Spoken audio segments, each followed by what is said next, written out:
And I think to add on to that is like, don't compare your kid with other kids, because that's where the guilt sometimes comes. Yes. Like, no, why is my kid crying but the other child is not crying? They must have done something right and I did something wrong. And that's where I think the guilt basically comes from.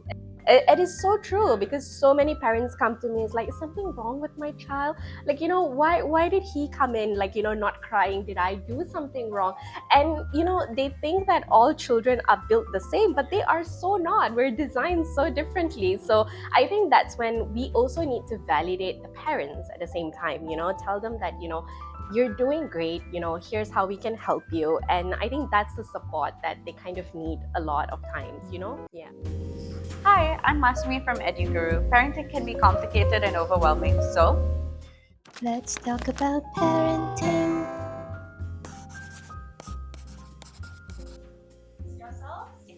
Okay, I'll start with myself.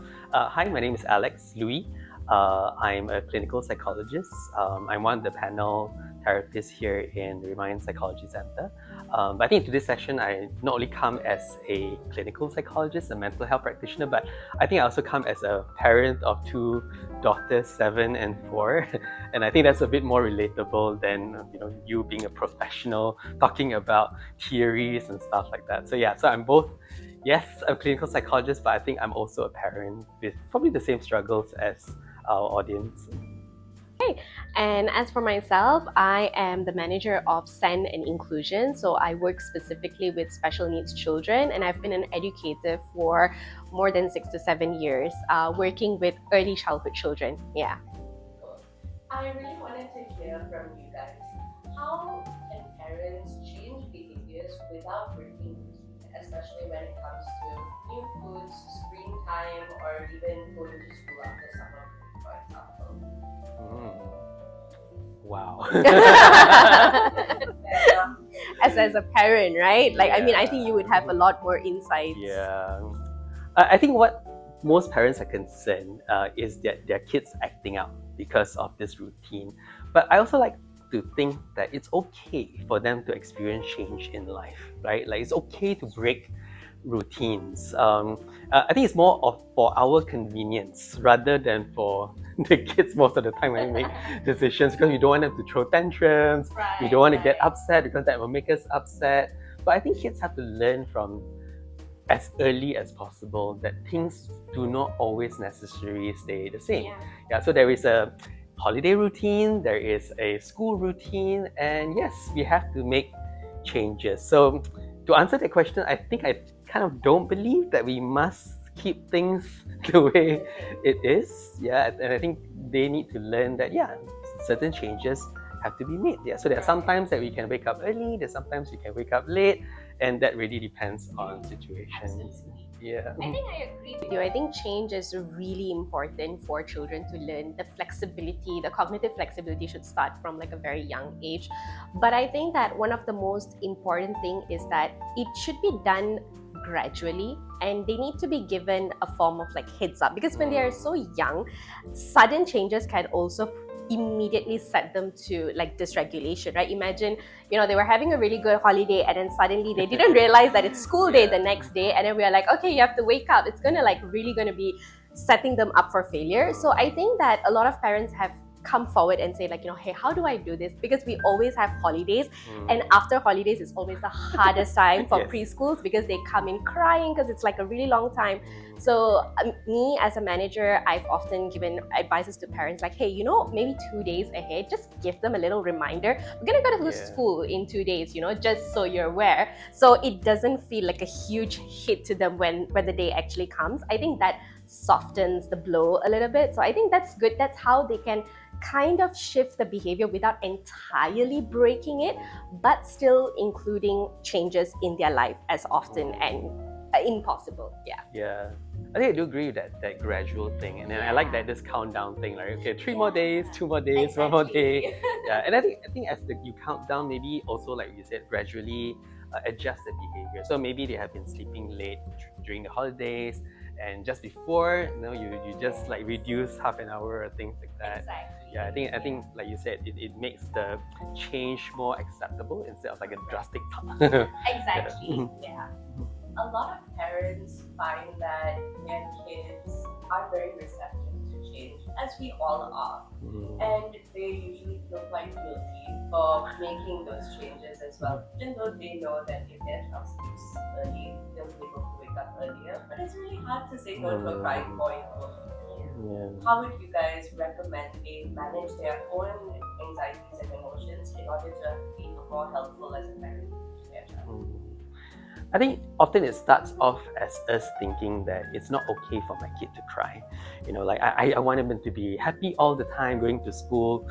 But I think we also need to accept that emotions are just emotions. And I think we need to accept all emotions as equal. Right? It's okay if my 4-year-old decided to cry on the first day of school. Again, it's all about, oh, that's so troublesome, and then I need to soothe them. But I think allowing them to feel sad about going back to school is perfectly fine.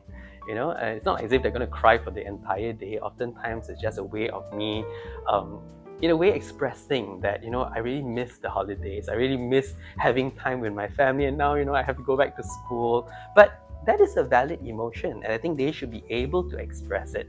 And I don't think we need to, suppress it or prevent it from happening. But of course, I know it's a bit troublesome because it takes time because you're rushing to school, then you have to calm this kid who's crying. But maybe just to make things easier for the parents, okay, you anticipate that your kid's going to cry, so maybe start a bit early so that you don't have to rush and makes you more upset because we're going to be late for school, we're going to be late for work, but it's going to happen. So okay, maybe wake up a little bit earlier in anticipation that these things may happen, that I may need extra time to soothe my kid before going on with the routine. Yeah, absolutely.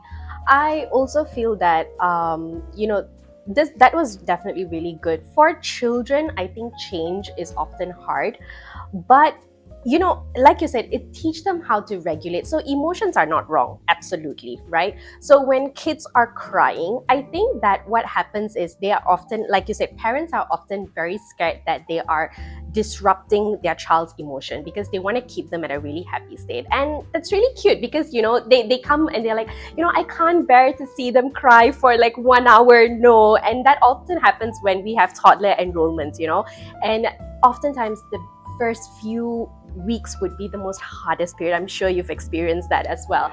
And they can't afford to see their kid crying, and that's when our role comes in and tell them that, you can validate your child's emotion while setting boundaries. That's a reminder that every parent has to keep. Because the minute you don't validate them but give in very quickly, they're not going to learn how to regulate themselves, for one, and they're not going to be able to tolerate that frustration for a long period of time, right? And that eventually will roll into the other phases, not just childhood. It would go into teenage, it would go into adulthood. So when we start young, teaching them that, expressing your feelings is okay, but here's what we're going to do today, setting that up as a parent, you're the adult here, doing that for the child is going to really, really set things up for the child for their long-term period. So I think that's something that parents need to keep in mind, that it's not wrong if your child cries and no one is judging you, because oftentimes they feel that they're being judged. If my child is crying in the mall and I don't do something, they're going to frame me as a bad parent. They're going to look, why isn't she doing anything? But it's completely okay. I think that they have to be confident with your parenting style, and that is very important. I think that the social judgment can be very scary, but ultimately I think putting your kid first would be the most important, right? Yeah. And I think to add on to that is don't compare your kid with other kids, because that's where the guilt sometimes comes, right? No, why is my kid crying but the other child is not crying? They must have done something right and I did something wrong, and that's where I think the guilt basically comes from. It is so true, because so many parents come to me, it's like, is something wrong with my child? Why did he come in not crying? Did I do something wrong? And they think that all children are built the same, but they are so not. We're designed so differently. So I think that's when we also need to validate the parents at the same time, tell them that you're doing great, here's how we can help you. And I think that's the support that they kind of need a lot of times, I Yeah. also like the idea of validating your child's feelings. Yes. Because a lot of times parents, when their child cries, they try to stop it. Like, stop crying, it's okay, but it's not okay, It's not. Right. Yeah. So I would rather if they just say like, okay, you're very sad today. I know that, you don't want to go to school. So I think that will calm them down more. Rather than telling Absolutely. them, you should not cry. School Right. is fun, but it's not fun. It's more fun going for holidays. I mean, Yeah, kids, yeah. you can't fool them. Of course, of course, Yeah. absolutely. It's even worse if we have some parents who are much rooted in like very Asian parenting, where they're like, boys don't cry, and they use that phrase for some children, and we have to really step in and say, no, it's okay, you can cry.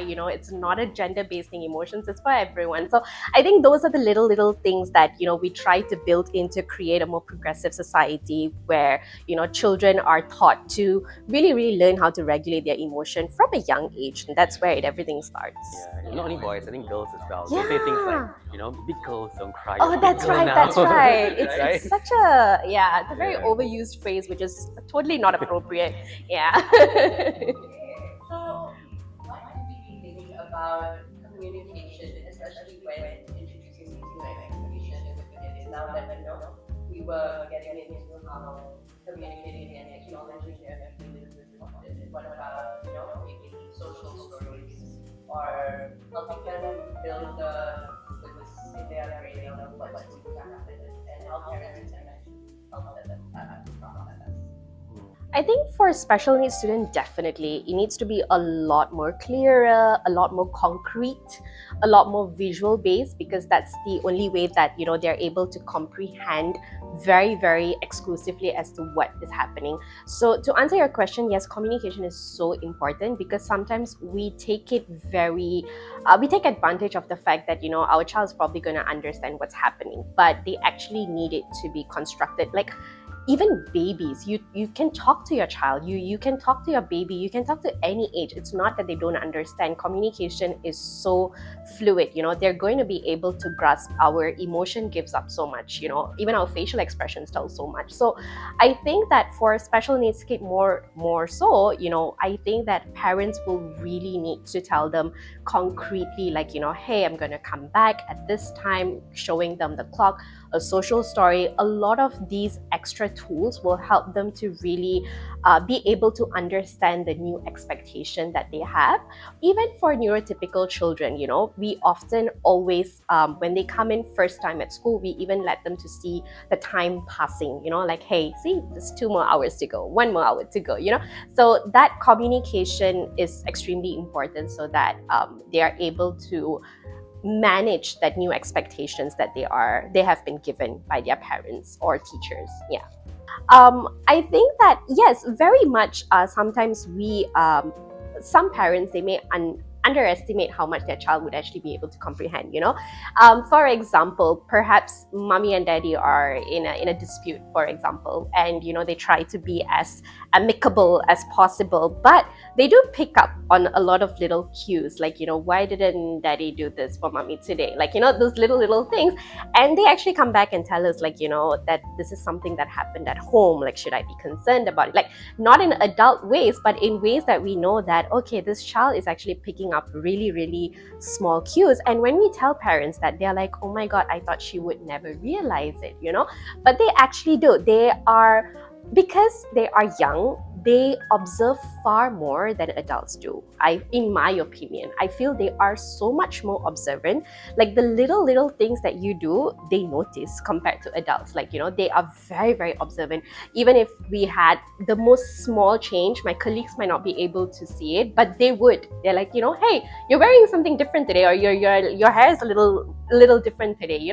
Very simple things. So I do think that they're very receptive to a lot of these things, and we also need to be we need to acknowledge that as adults as well, and do what is needed for our kids, no matter how young. I think an explanation is due for them, whatever it happens, something that's age appropriate for them. I mean, that's my opinion. What do you think? Yeah, I mean, I do agree with the part where I think they are more observant and they're more in tune. At least kids nowadays, I don't know. Yeah. I feel like during my time, I never think about all these things. I just go about my daily life. I don't think about like what my mother is feeling, what my dad is feeling. I don't know where it comes from, but I feel like kids nowadays are very sensitive towards adults' emotions. Maybe because it really affects them in a way. Like for example, if my dad is upset, then my dad don't want to play with me. So it may be more of that level. Like for example, if my dad and my mom argues, although it's got nothing to do with me, but it affects me in some ways. Like for example, when my mom is less receptive towards me, she smiles less. I think they feel that part of the thing, and I think that's where the explanation comes in, because a lot of times we would like to think that kids, yes, they empathize a lot with people, but a lot of times it's also related to me. Yeah, so I think that's where the explanation is important, so that they understand that okay, this is not you, I'm not upset with you, but it's That's something right. else. Yeah.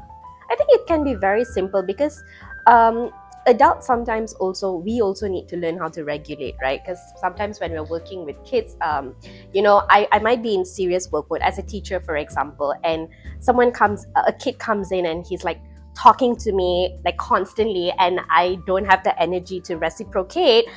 And if I just stay quiet and ignore the child, it's going to really leave a very deep impact that, hey, my teacher is ignoring me, But instead, if we just reset that moment and say like, okay, teacher's really busy right now. Can you go and play and come back? Very simple thing like that would just put a new perspective for the child. Okay, she's busy. You're setting your boundary. You are protecting your emotion as well as an adult while protecting the child's emotion as well. And I think that is just such an important thing to do, because sometimes when we're so caught up in our house, I do this to my nieces all the time because, I don't have kids of my own, but, my nieces sometimes they come to me and I'm not in a very good mood to entertain them. I just had a long day of work and came back. So I just tell them like, okay, really busy right now, like, okay, give me 15 minutes and then I'll come and talk to you. So it doesn't hurt them, and they know the state of mind that we are at as well.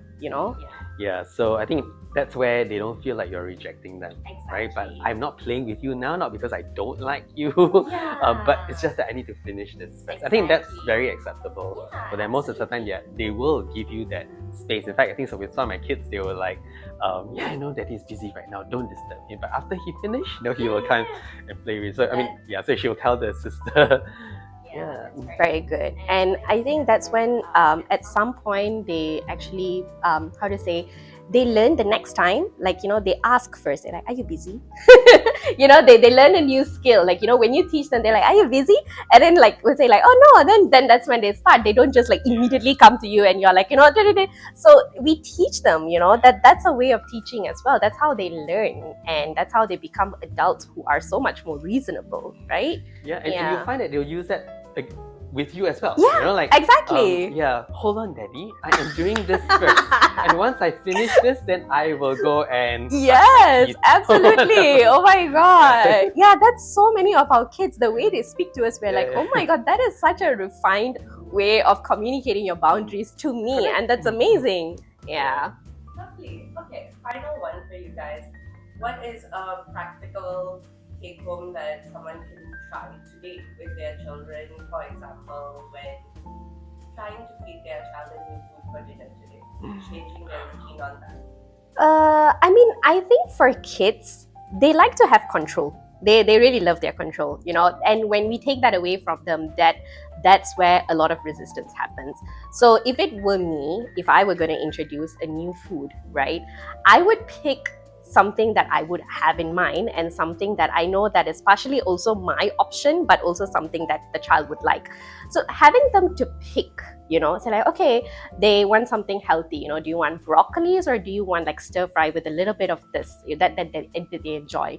And when you give them that option, they're like, oh, okay, so the option is not entirely out from me. I can still pick what I want. So that is a very smart hack for parents when they want to get things to their advantage without actually taking away the control entirely from their child. That's a very good way to also teach them that, this is how we work. It's if you give them like a non-negotiable option, it's going to go crazy. It's definitely going to go crazy. Like, today we're having broccoli and that's the end of it.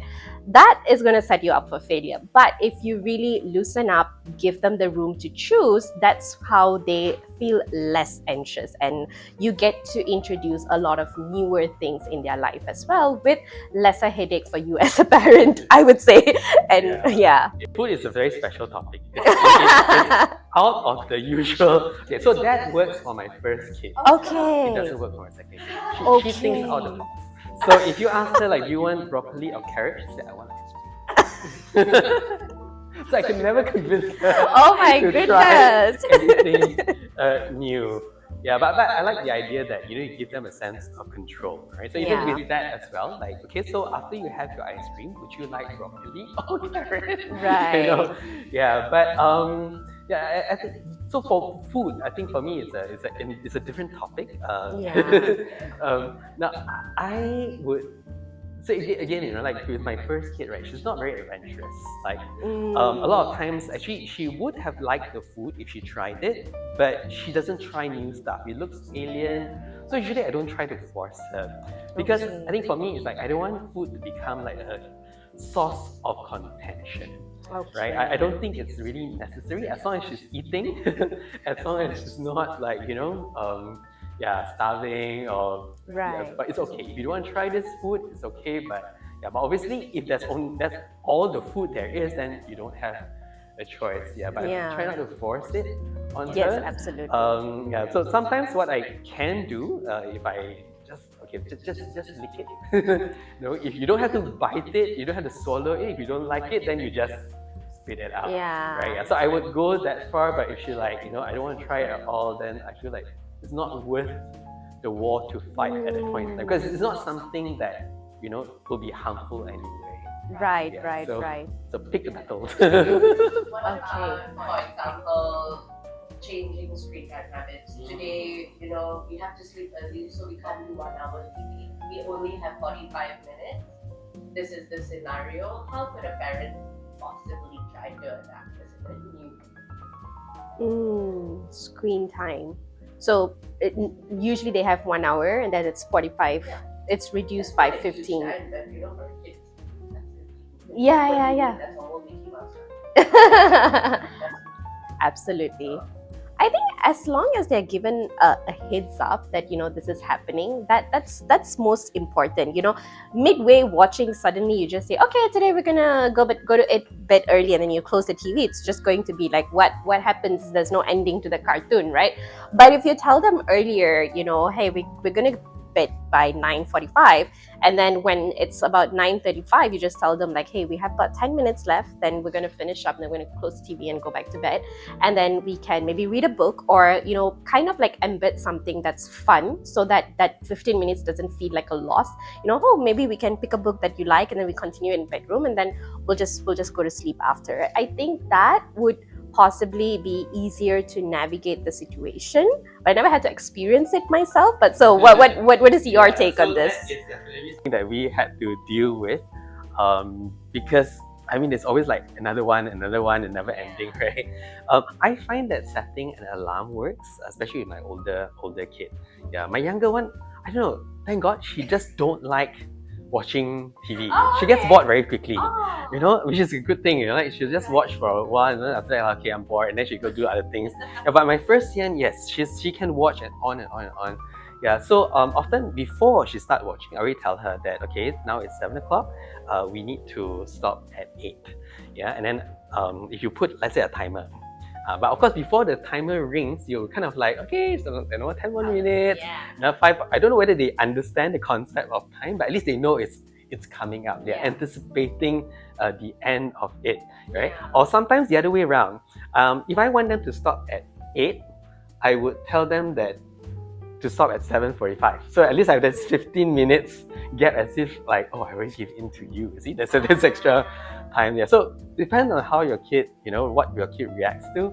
So I think that kind of a bit helpful. And I think very important is that when you do it, don't forget to praise them, because that really makes her feel like, so, oh wow, you turn off the TV by yourself even without daddy asking you. Good job. And then they feel like, wow, I'm being acknowledged for turning off the TV for myself. And then you'll hear things like, daddy, I turned off the TV by myself. You didn't tell me to do it. So I think that kind of reinforcement really helps a lot, right? I think a lot of kids, they just want this acknowledgement from their parents. It doesn't have to be even like, I give you this, I give you that, but just this like, oh, I'm so proud of you. I think that works wonders.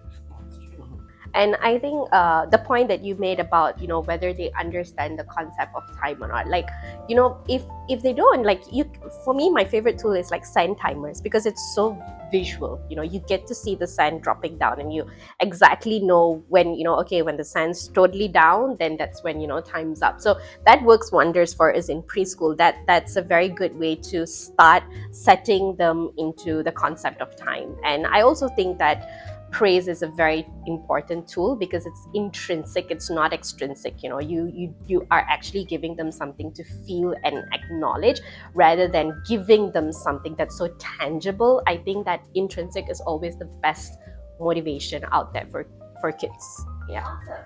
Thank you so much, guys. And if anyone watching wanted to find you and speak to you one-on-one, where can they find you? Well, they could contact Remind Psychology Center and look for the panel.